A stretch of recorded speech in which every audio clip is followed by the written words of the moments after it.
Assalamualaikum warahmatullahi wabarakatuh. Salam rahayu buat kita semua.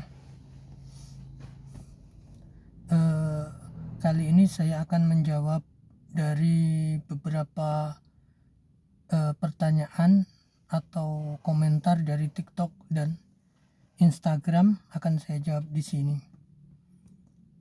tentang misteri dari jembatan Cangar. Sebelumnya saya minta maaf tanpa bermaksud apapun.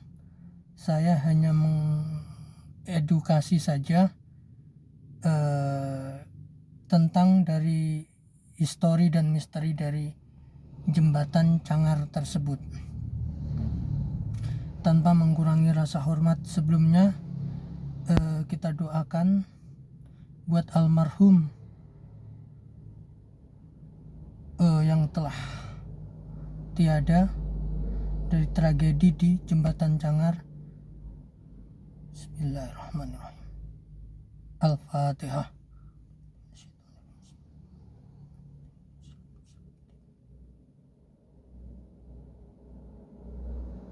Amin. Menjawab dari beberapa pertanyaan yang dilontarkan kepada saya secara pribadi, saya akan menjawabnya di sini. Bang, bagaimana Gus, gimana tentang sisi misteri dari jembatan Cangar tersebut? Kalau saya melihat dari penglihatan saya, maaf bukan mendahului ya, jembatan tersebut memang sangat penuh misteri. Dilihat dari aura dan hawanya, memang sangat mengandung beberapa unsur-unsur misteri.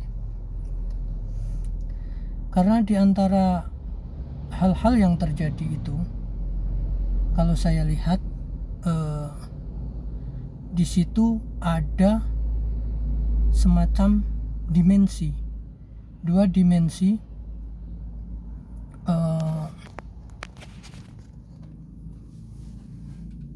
alam lain yang berada di sekitar zona jembatan tersebut atau spot jembatan tersebut.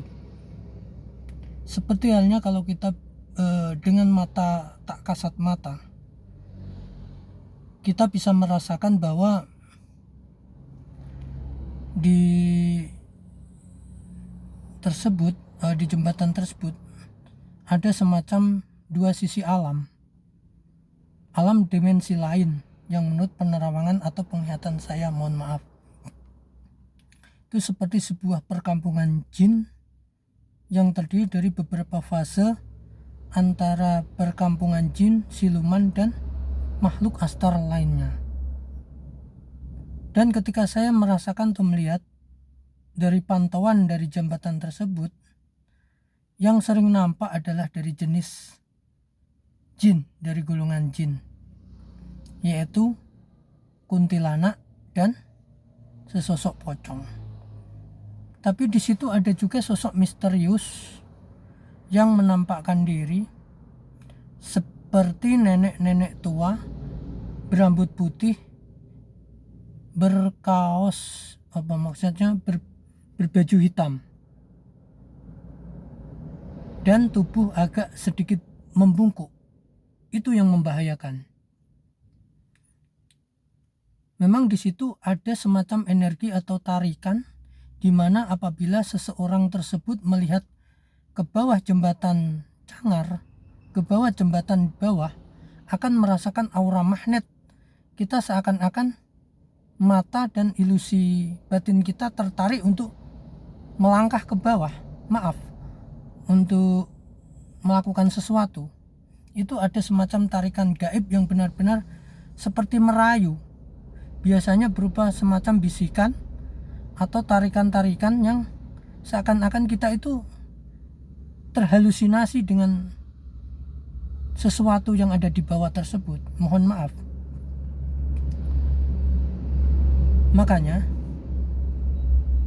saya menyarankan kepada siapapun untuk tidak berlama-lama di situ, di area tersebut, apalagi dalam kondisi ada masalah, pikiran kosong dan lain sebagainya.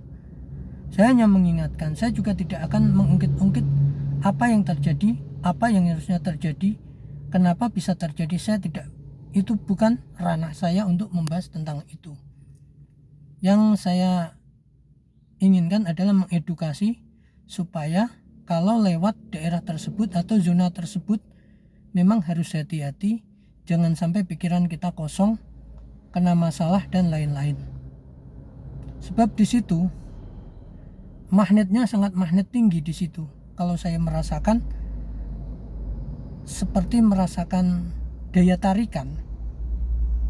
Memang saya belum pernah ke sana. Tapi saya merasakan lihat dari video-video kalian, video-video kawan-kawan seperti Cakra Panorama, Bang Roni, Explore, VRSK dan lain-lain. Saya merasakan di situ videonya, apalagi yang malam-malam sampai turun ke bawah, mengeksplor ke bawah. Saya merasakan banget energi yang ada di situ sangat besar sekali. Makanya kepada kawan-kawan, kalian jangan sampai pikiran kalian kosong. Pikiran yang kosong akan dipengaruhi oleh hawa-hawa aura negatif. Jadi saya di sini tidak bermaksud apa-apa.